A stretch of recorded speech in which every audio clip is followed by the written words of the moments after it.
të saj. Nëse Kryeministri i Shqipërisë nuk mban qëndrim ndaj një deklarate për spastrimin etnik të popullit shqiptar që jeton jashtë kufive, atëherë për çfarë do mbaj qëndrim pra?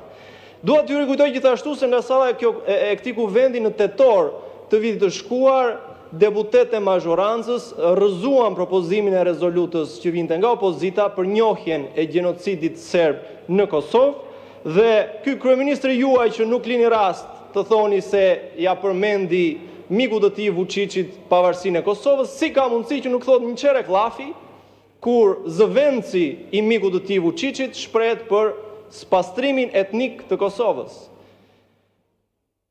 Ky që zbuloi agjenturat e huaja dhe grupet armiqësore brenda protestës që vuri në lëvizje makinerinë e përbaltjes së ymerrëve të Lucës, që u mor një nga një me protestuesit që merrin mikrofonin, që sulmoi figurat publike të nderuara që u bashkuan protestës, që sulmoi avokatët e të arrestuarve, që sulmoi eurodeputetët që u bashkuan protestës, që ka lëshuar Taulandin të sulmoi edhe nga ata të paktët gazetarë pavarur që kanë ngelur vendit e që në fund fare nuk harroi të merrej as me Dua Lipën.